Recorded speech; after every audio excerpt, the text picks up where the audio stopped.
मीरपुर नाम के शहर में तेजस अपनी पत्नी नीरू के साथ रहता था। पति पत्नी दोनों ही नौकरी करते थे। एक दिन तेजस गांव अपनी माँ के पास फोन करता है। हेलो, प्रणाम माँ। जीते रहो माँ, तुम दादी बनने वाली हो। अरे वाह, ठीक है बेटा, मैं कल ही आती हूँ। जब माँ जी शहर पहुंची तो बेटे बहू ने बहुत अच्छे से स्वागत किया। लीजिए माँ जी चाय। अरे गर्मा गर्म पकोड़े ले आओ माँ के लिए। नीरू रसोई में गई और 2 मिनट में ही पकोड़े ले आई। जी ये लीजिए। बहू जादू से बनाए हैं क्या? अभी तो रसोई में गई थी। यम्मी। माँ जी, शीला रसोई में पकोड़े तल रही है, मैं बस लेकर आई। हे भगवान, मेरा धर्म भ्रष्ट कर दिया तूने। अब तो गंगा जल से शुद्धिकरण करना होगा। दूसरे दिन, माँ जी मैंने नाश्ता बना दिया है, ऑफिस जा रही हूँ। पर अभी तो घर का सारा काम पड़ा है। शीला आती ही होगी, झाड़ू पोछा बर्तन कपड़े वो सब कर लेगी। हमारे जमाने में घर का सारा काम हम ही करते थे। जी माँ जी, आप बहुत होशियार हैं, मैं घर ऑफिस दोनों नहीं संभाल पाती। तो जरूरत क्या है घर से बाहर जाकर चाकरी करने की? वैसे भी घर का काम खुद करने से घर में बरकत आती है, समझी? पर माँ जी। पर वर कुछ नहीं, इस महीने की पगार मिले फिर ऑफिस बंद है। हाँ। रात को नीरू तेजस से कहती है, सुनिए जी, माँ जी बोल रही थी कि मैं नौकरी छोड़ दूं। वैसे ठीक ही तो है, अभी तुम्हें आराम की जरूरत है। फिर भी आराम कहाँ, शीला को छुड़ाने के लिए बोल रही थी। तो अब 24 घंटे में इतना काम तो कर ही सकती हो। पर जॉब पसंद है मुझे, घर पर मन नहीं लगेगा। अगले दिन जब दोनों ऑफिस के लिए निकल रहे थे, मेरी तो कोई कीमत ही नहीं है इस घर में। माँ जी आजकल महंगाई बहुत है, रहन सहन भी बदल गया है, दोनों नौकरी करते हैं तभी ठीक रहता है। अच्छा, तू कहना क्या चाहती है? मेरा बेटा तुझे बिठा के खिला नहीं सकता? तू ही इस घर का खर्च चला रही है, हैं?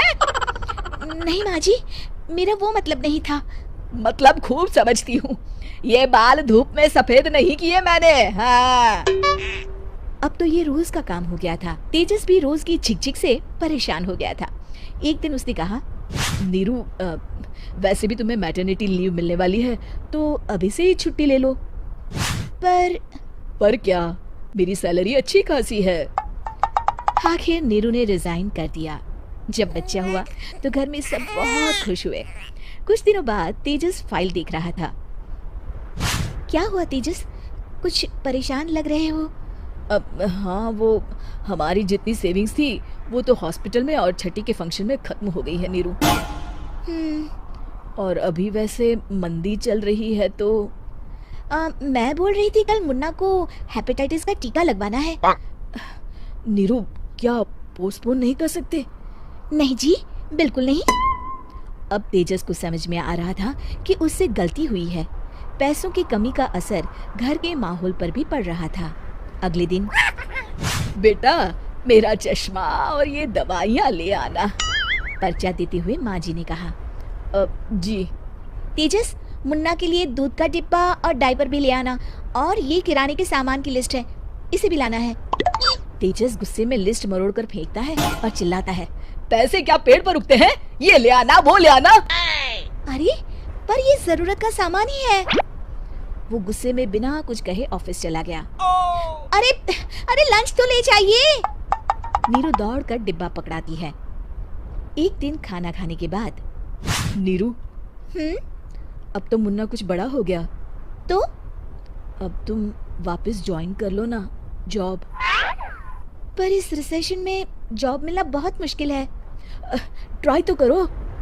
फिर मुन्ना? माँ जी है ना, और एक फुल टाइम मेड भी लगा लेंगे। पर माँ जी, उन्हें तो पसंद नहीं। तभी माँ जी वहाँ आ जाती है और प्यार से नीरू के सर पर हाथ फेरते हुए बोलती है, अब मेरी समझ में आ गया बहू, पहले के और अब के समय में अंतर है। तुम काम शुरू करो, मुन्ना की जिम्मेदारी मेरी। मेरी प्यारी माँ जी। ये कहकर नीरू उनके गले लग गई। शिक्षा, परिवर्तन संसार का नियम है, हमें भी समय के साथ चलना चाहिए। उम्मीद है कि आपको हमारी ये कहानी पसंद आई होगी। कृपया हमारे चैनल को सब्सक्राइब करें और सभी अपडेट्स के लिए बेल आइकन जरूर क्लिक करें। और हाँ, वीडियो लाइक और शेयर करना मत भूलिएगा।